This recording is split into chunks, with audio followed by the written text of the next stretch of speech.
politik di dalam kampus itu didapatkan di sini, dan mungkin pengalaman baik buruknya itu tergantung pribadi ya. Kalau saya sih menganggap gesekan-gesekan itu sebagai pembelajaran lagi untuk menjadi seorang pemimpin. Karena yang namanya seorang pemimpin itu pasti tidak akan disukai oleh semua orang. Karena kembali ke awal lagi, setiap manusia itu mempunyai hak dan kewajiban. Jadi walaupun dia seorang pembunuh ataupun dia seorang pencopet, pencuri, dia masih mempunyai hak yang melekat pada dirinya.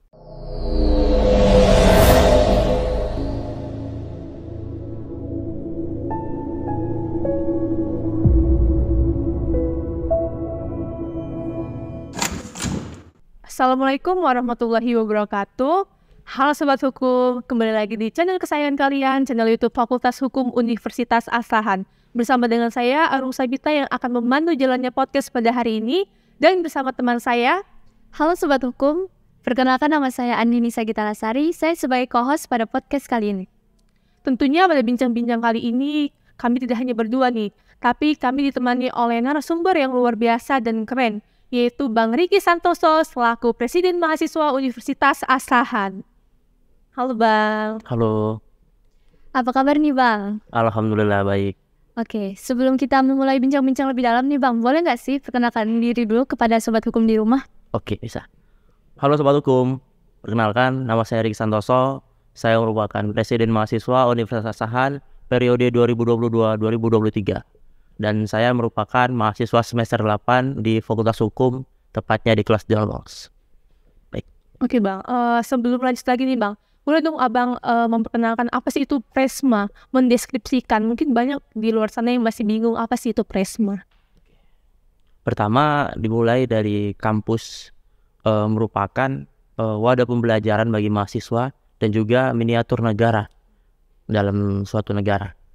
Jadi dalam miniatur luar negara itu ada juga sistem pemerintahan mahasiswanya. Ada di legislatif dan juga eksekutif. Nah, yang legislatif ini seperti DPM, MPM, dan juga eksekutif itu adalah Badan Eksekutif Mahasiswa. Dan di dalam Badan Eksekutif Mahasiswa itu terdiri dari Presiden, Wakil Presiden, dan staf dan jajarannya. Dan itu tadi adalah gambaran sedikit dari bentuk pemerintahan dalam kampus. Lalu Bang, yang mengawasi yang badan eksekutif itu siapa Bang? Ya, itu hampir sama juga seperti sistem pemerintahan di Indonesia. Ada yang namanya MPR, Majelis Permusyawaratan Rakyat. Kalau di kampus kita namanya MPM, Majelis Permusyawaratan Mahasiswa. Inilah yang bertugas mengawasi jalannya sistem pemerintahan di dalam kampus. Jadi MPM itu terdiri dari mahasiswa. Mahasiswa. Oke. Ada nggak sih Bang tujuan dari Presma? Tentu saja ada. Jadi Betul. apapun itu yang dibuat pasti tentu ada tujuannya dong. Dan Presma ini tentu saja yang awalnya tujuannya itu untuk menjalankan roda kehidupan pemerintahan di dalam kampus dan mengawasi sistem program kerja yang ada di BEM-BEM fakultas, yaitu tingkat fakultas kan yang disebut dengan pimpinannya gubernur, dan juga program kerja yang dibuat oleh Badan Eksekutif Mahasiswa. Lalu Bang, peran dari Presma sendiri apa? Yang pastinya sebagai penanggung jawab pada saat di pemimpinan dalam suatu acara, kegiatan, dan lain sebagainya. Itu Presma itu sebagai penanggung jawab dalam suatu kegiatan tersebut. Dan juga Presma menjadi pengawas pastinya dan juga menjadi pemimpin dalam organisasi Badan Eksekutif Mahasiswa. Dari mulai tingkat fakultas sampai tingkat universitas. Sudah berapa lama sih Bang Abang menjabat sebagai Presma? Mungkin kalau nggak salah itu sekitar 8-10 bulan ya. Karena akan berakhir di bulan Agustus. Lama juga ya Bang. Iya, lumayan. Namanya juga masa jabatan, kita jalani aja apa yang diamanahkan, insya Allah selesai sempat waktu. Itu kayak pemilu juga Bang, pemilihannya gitu. Iya, jadi ada sistem pemilunya. Namanya kalau nggak salah kita kemarin tuh Pemira, Apa itu? pemilihan raya. Jadi itu nanti mahasiswa dari semester 2 sampai semester 8 itu akan diberikan hak yang sama untuk memilih. Jadi hampir sama seperti sistem pemilu dengan persyaratan KTM dan status mahasiswa aktif. Hanya KTM saja dan mahasiswa aktif aja. Oke. Lalu Bang, dari Presma sendiri apa sih Bang tugas dan wewenangnya? Tugas Abang sebagai Presma? Presma. Ya sebenarnya hampir sama seperti peran tadi ya. Yang seperti menjalankan pemerintahan, menanggung jawab setiap gerakan dan setiap sikap tindakan yang dilakukan dalam sebagai presiden mahasiswa ini. Dan tentu saja menjadi seorang Presma itu bukanlah hal yang mudah. Tentu itu hal yang cukup sulit untuk pertama-tama kali ya, karena harus bisa menyesuaikan antara waktu kuliah dan juga manajemen waktu untuk BM dan lain sebagainya. Mungkin akan sering bertolak belakang ataupun bertabrakan waktu antara kuliah dan menjadi Presma. Oke, jadi Bang selanjutnya tanggung jawab apa sih Bang yang diberikan kepada seorang Presma? Tanggung jawab tentu saja yang pertama adalah mempertanggungjawabi amanah yang diberikan oleh mahasiswa Universitas Sahan terhadap seorang Presma. Karena apa yang dilakukan Presma itu adalah bersumber dan itu hanya untuk, pastinya harus dipastikan itu adalah untuk kepentingan mahasiswa, bukan untuk kepentingan pribadi dan bukan hanya untuk kepentingan sekedar dari organisasi BEM itu sendiri. Namun harus bisa mencakup kepentingan-kepentingan bersama seperti kepentingan mahasiswa. Bang, kinerja apa aja Bang yang sudah Abang jalankan selama menjadi Presma? Mungkin lebih tepatnya program ya. Iya, bisa. Jadi kalau program di awal kepemimpinan saya membuat latihan menulis karya ilmiah. Setelah itu saya membuat seminar dan juga diskusi publik. Ada juga program yang ini akan saya laksanakan itu LKMMTD, yaitu latihan kepemimpinan, latihan keterampilan manajemen mahasiswa tingkat dasar. Itu akan dilaksanakan insya Allah di akhir bulan ini. Akhir bulan ini dong. Boleh dijelaskan nggak Bang program yang LKMPTD tadi? LKMPTD. LKMTD, ya. Nah, jadi LKMMTD ini adalah program pengkaderan yang dimana ada beberapa program pengkaderan kan di tingkat mahasiswa, bentuknya tingkat internal, yaitu pradasar dan juga dasar, menengah dan tinggi dan sebagainya lagi. Jadi pradasar itu kalian yang ada di fakultas kemarin itu namanya pradasar. Lalu yang tingkat dasar itu diselenggarakan oleh pihak universitas ataupun dari badan eksekutif mahasiswa. Jadi itu tadi bentuk kegiatannya. Lalu ada nggak sih Bang persyaratannya untuk mengikuti LKMMTD itu? Tentu saja ada, karena beberapa juga kita sudah sebar flyer kan melalui sosial media. Yaitu pertama kali sebetulnya cukup normal sih, IPK 2,75, dan tentu saja kalau dari IPK-nya segitu pasti harus mahasiswa aktif. Terus dari semester 2 sampai semester 6. Kenapa alasannya semester 2 sampai semester 6? Tentu saja ini ada dasarnya dong. Karena semester 2 sampai semester 6 ini kan masih masa-masanya untuk belajar. Iya betul. Kalau yang semester 8 seperti abang ini udah nggak masanya lagi mengikuti pengkaderan. Masa sibuk-sibuknya lah ya. Dia harus fokus untuk menyelesaikan kuliahnya, skripsinya kan. Dan setelah itu penulisan artikel ilmiah. Lalu pengalaman apa sih Bang yang Abang alami selama menjadi Presma? Pengalaman baik sama? Kalau pengalaman baik sih mungkin alhamdulillah lebih dipermudah dalam sesuatu hal. Namun dalam kepemimpinan ini ya itu saja tidak hanya mulus-mulus. Paling baiknya itu hanya saat acara selesai. Bang, kalau boleh tahu nih Bang, apa sih tujuan dari LKMMTD itu?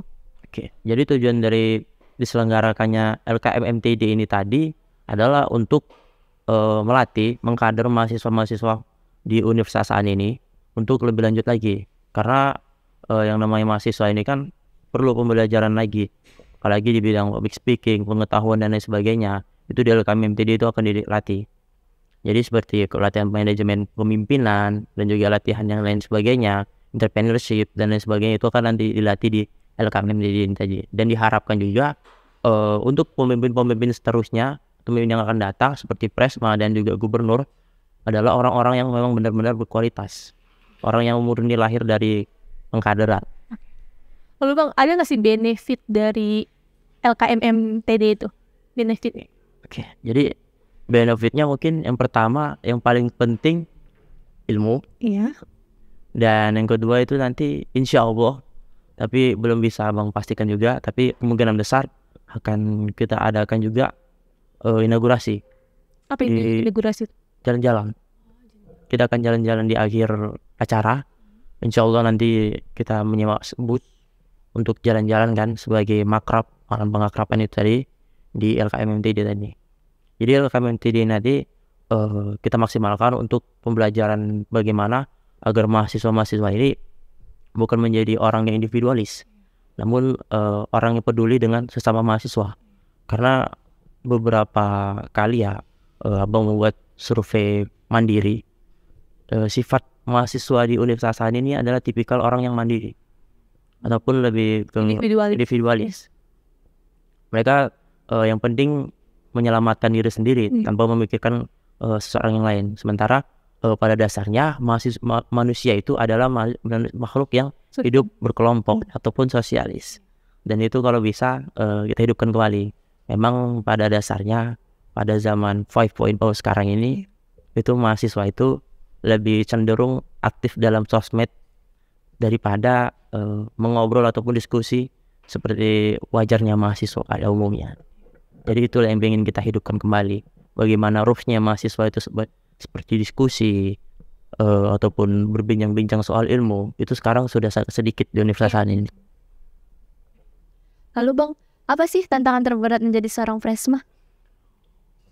Jadi yang untuk tantangan terberat biasa, karena yang namanya berpolitik di kampus ya, selalu ada dinamika-dinamika yang ada. Mungkin pada saat ada gesekan-gesekan antara BEM dengan rektor ataupun antara BEM dengan BEM fakultas, BEM Univ dan BEM fakultas, itu biasa ada sering terjadi. Namun insya Allah bisa kita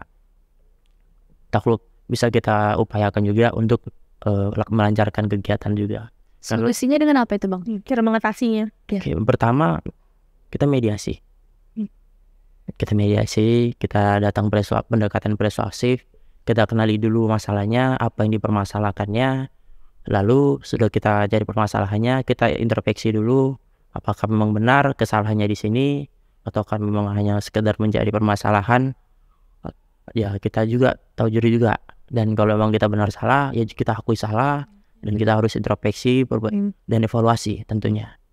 Setelah itu baru kita jumpai pihak terkait yang mempermasalahkan, dan lalu kita bicarakan, kita diskusikan ataupun kita musyawarah. Lalu Bang, pengalaman apa saja yang Abang dapatkan selama Abang menjabat sebagai Presma? Mungkin lebih ke pengalaman politik ya, politik.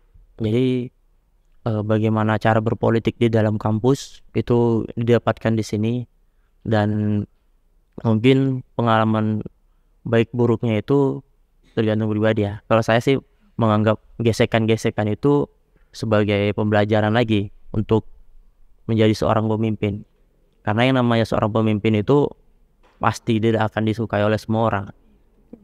Dan saya juga belajar bagaimana belajar menjadi seorang pemimpin yang baik, dan pastinya tidak ada yang lurus-lurus saja dalam sebagai kepemimpinan itu tadi. Dan pastinya insya Allah tetap kita evaluasi diri, tetap berani berkata maaf walaupun kita salah. Dan itu tadi yang sulit jadi seorang pemimpin, ego kita harus diturunkan, dan insya Allah dengan kita menurunkan ego, maka hati orang lain akan dingin, dan insya Allah bisa memaafkan kita. Oke, selanjutnya Abang lagi menjalani kesibukan apa sih akhir-akhir ini? Mungkin kalau saat ini lagi sibuk skripsi ya, karena kemarin baru sempro.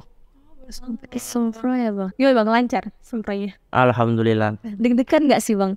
Ya sebenarnya karena kita menguasai skripsi kita menyiapkan sendiri, alhamdulillah bisa lancar dan bisa terjawab semuanya. Paling untuk setelah itu sibukan paling kalau untuk di luar ya, bekerja, sebagai wakil direktur di kontraktor, salah satu perusahaan kontraktor. CV ya masih kan? Enggak sih, banget ya. CV enggak itu biasa aja sih. Oh, biasa. Terus kesibukan yang lain paling mengajar ngaji di Sidodadi Komplek DPR private. Itu diadakan setiap hari atau ada waktu tertentu, Bang? Kalau ngaji saya setiap hari, free-nya saya buat cuma hari Kamis. Cuman kalau untuk pekerjaan di kontraktor itu alhamdulillah freelance, waktunya bisa kapanpun.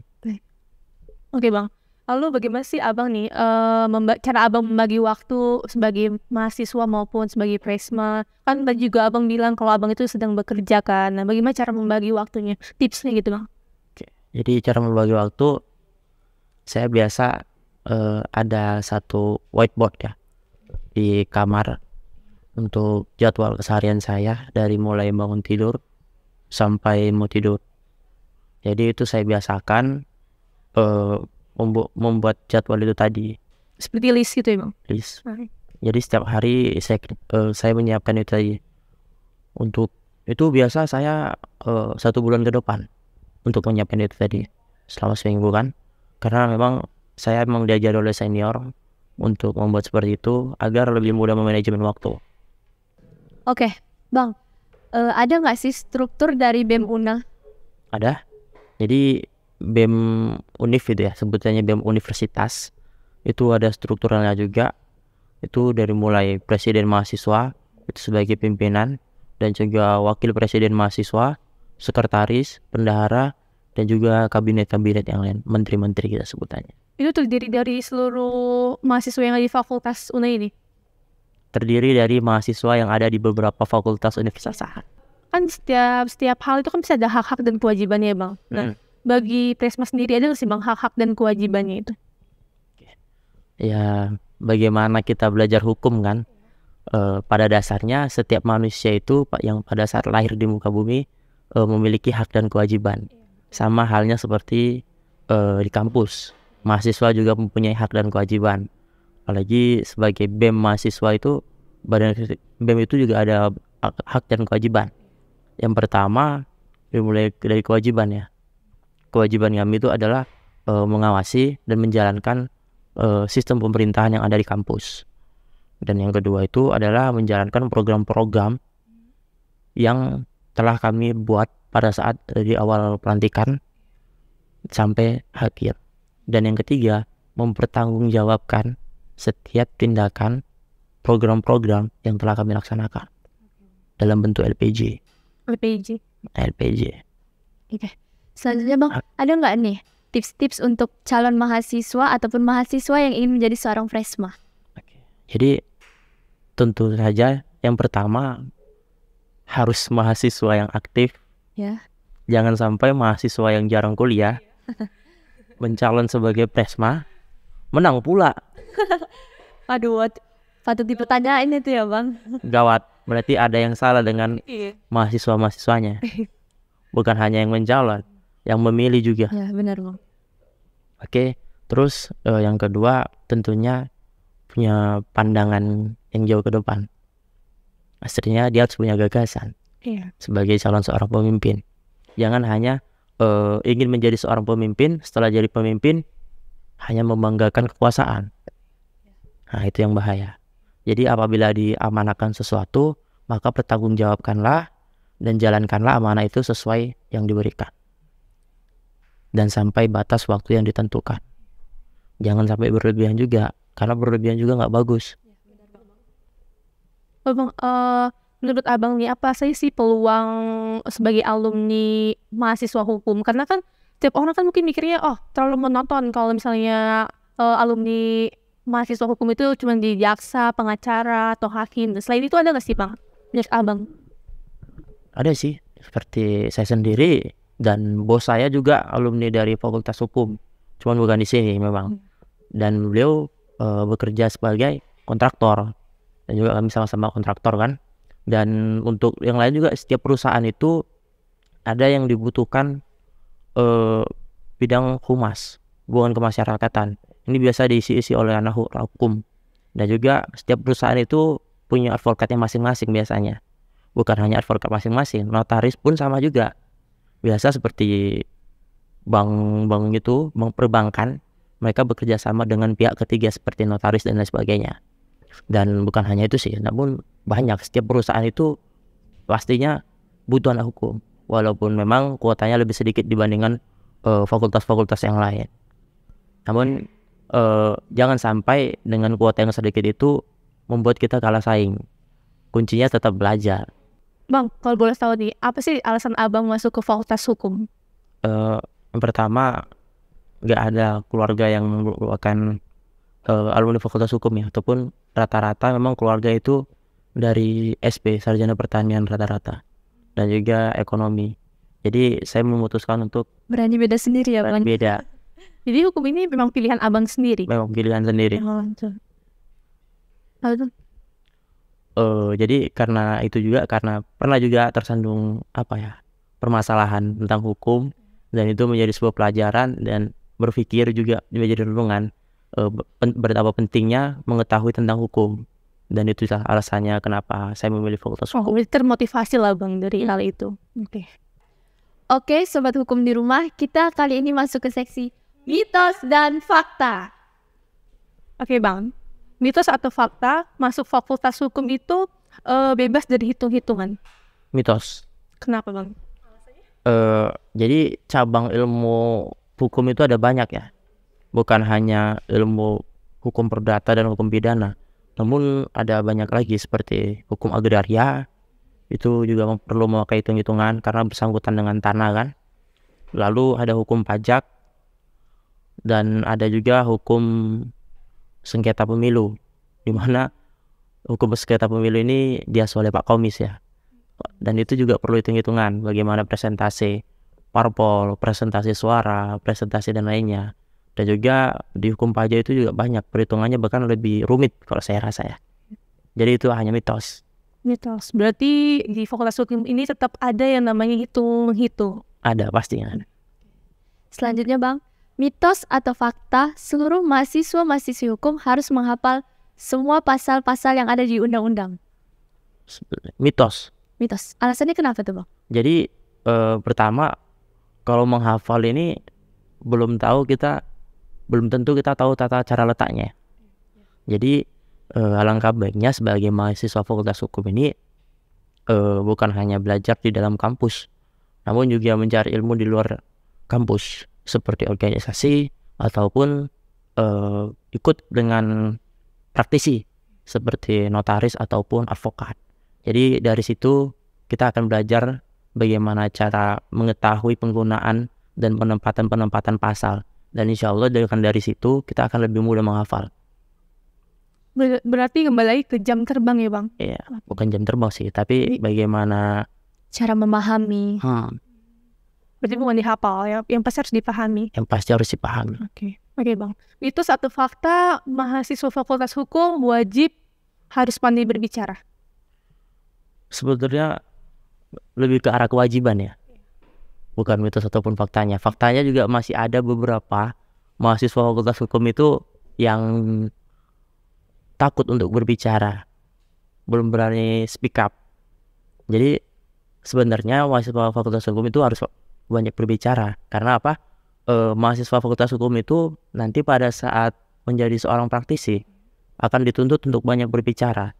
Bagaimana kita mau menyelesaikan kasus sementara kita takut untuk berbicara? Oke bang, tipsnya nih bang, agar kita pandai berbicara itu bagaimana? Mungkin yang pertama ada cara mandiri, seperti latihan ya. Latihan memakai cermin ataupun dan lain sebagainya, ataupun dengan kawan. Lalu bisa masuk ke dalam organisasi, bisa itu intra ataupun ekstra yang mendukung dia untuk berlatih public speaking. Lalu bang ada lagi nggak selain itu? Mungkin kalau saya sendiri sih lebih ke organisasi ya. Dari remaja masjid dulu awalnya, saya belajar di situ, ketika menjadi seorang ketua panitia, lalu menjadi ketua, dan sampai sekarang insya Allah tetap diamanahkan jadi ketua dimanapun. Saya pun nggak tahu, memang nasib mungkin. Nasib ya bang. Jadi yang namanya amanah itu Ya, saya belajar dulu sama ustadz saya kan, yang namanya amanah itu harus dijalankan dan tunaikan dan dipertanggungjawabkan sesuai batas waktu yang ditentukan. Oke, selanjutnya Bang, mitos atau fakta Fakultas Hukum adalah fakultas yang horor? Horor dalam hal apa ini? Banyak hantu atau dosennya garang-garang? Ya mungkin Masuk itu ya, Nel. kalau mata pelajarannya yang bikin wow gitu ya. Hafal gitu bang, bikin orang puyeng gitu. Mungkin memang ada sih beberapa dosen yang ditakuti di Fakultas Hukum. Mungkin, tapi saya nggak tahu kenapa dosen yang ditakuti itu malah menjadi dosen favorit. Seperti Pak Komis, banyak mahasiswa-mahasiswa itu yang takut dengan beliau karena ilmu filsuf beliau itu sangat wow banget. Saya sangat kagum sama beliau. Namun alhamdulillah saya belajar dengan beliau dan alhamdulillah mendapatkan nilai A. Wah, Keren. Lalu bang, mitos atau fakta pengacara membela orang yang salah? Perlu diketahui yang namanya pengacara itu bukan membela orang, namun membela hak. Karena kembali ke awal lagi, setiap manusia itu mempunyai hak dan kewajiban. Jadi walaupun dia seorang pembunuh ataupun dia seorang pencopet, pencuri, dia masih mempunyai hak yang melekat pada dirinya. Dan itulah yang dibela oleh seorang pengacara. Berarti bukan membela orang yang salah. Bukan. Selanjutnya Bang, mitos atau fakta berorganisasi itu tidak penting? Mitos. Mitos. Alasannya Bang? Organisasi ini sangat penting untuk mendukung perkuliahan. Apalagi kita sebagai mahasiswa Fakultas Hukum, yang dimana biasanya ya mahasiswa Fakultas Hukum ini dikenal sebagai rajanya organisasi. Karena biasa mahasiswa Fakultas Hukum ini adalah orang-orang yang pandai berbicara, orang-orang yang pandai dalam memecahkan masalah. Dan itulah yang dibutuhkan oleh organisasi. Jadi organisasi ini sebagai wadah pembelajaran, tapi bukan hanya organisasi eksternal, internal juga bisa. Jadi sebagai organisasi wadah pembelajaran bagi mahasiswa untuk di tingkat yang lebih lanjut lagi. Karena perlu diketahui organisasi ini banyak sekali pelajaran-pelajaran yang penting yang tidak diajarkan dalam perkuliahan. Namun perlu diketahui lagi, jangan sampai berorganisasi lupa dengan kuliahnya. Tanggapan abang nih menurut orang yang lebih mementingkan organisasi daripada kuliahnya, bagaimana tanggapan? Kalau saya bilang itu adalah salah. Kenapa? Karena apa? Perkuliahan ini adalah pondasi bagi istilah rumah. Kuliah ini adalah pondasinya. Bagaimana mau kita membuat rumah sementara pondasi kita masih rapuh? Yang benar, ilmu di kampus ini paling hanya 35%. Namun bagaimana kita mendapatkan yang 75% sementara yang 35% ini nggak rampung? Jadi kita rampungkan dulu yang di dalam, baru kita keluar untuk mengambil ilmu yang lebih banyak lagi. Karena perlu diketahui, masuk organisasi ini istilah pedang bermata dua. Apa maksudnya itu bang? Bisa menjadi baik, bisa menjadi buruk. Buruk apabila dia meninggalkan kuliah hanya mementingkan organisasi sehingga dia lama tamat. Baik apabila dia tepat waktu, bisa memanajemen waktu dan bisa memanfaatkan ilmu yang ada di organisasi tersebut sehingga bisa diaplikasikan dalam kehidupan kampus ataupun kehidupan bermasyarakat. Oke, jadi harus seimbang ya Bang? Harus balance. Oke bang, terakhir nih bang, closing statementnya, tolong abang berikan motivasi kepada adik-adik abang nih yang atau calon maba di luar sana yang ingin berkuliah. Iya, motivasinya dong. Terkhusus di Fakultas Hukum. Pertama mungkin kepada calon maba ya. Kepada calon mahasiswa ataupun kawan-kawan yang masih SMA, jangan takut untuk masuk Fakultas Hukum. Dan jangan takut kepada dosen-dosen di Fakultas Hukum yang katanya horor, padahal enggak. Apabila kita fun saja dengan mata kuliahnya dan kita menganggap bahwasanya itu relax, pelajaran yang gampang, insya Allah itu akan mudah. Dan kepada kawan-kawan yang masih berkuliah di Fakultas Hukum UNA, saya harapkan bisa menjadi mahasiswa yang lebih baik lagi, lebih aktif berkuliahnya. Dan kepada kawan-kawan yang berorganisasi juga, jangan lupakan kuliahnya, tetap balance berkuliah dan juga berorganisasi. Hidup mahasiswa. Hidup mahasiswa. Unggul. Oke Bang, terima kasih atas waktunya hari ini. Semoga podcast hari ini bermanfaat ya Bang. Semoga Abang juga sehat selalu dan makin sukses. Amin. Oke nih, sebelum kita closing, saya ingatkan kembali bagi kalian jangan lupa untuk like, comment, subscribe, and share channel YouTube kesayangan kalian ini karena sangat berharga bagi kami. Saya Arun Sagita S. Saya Andini Sagita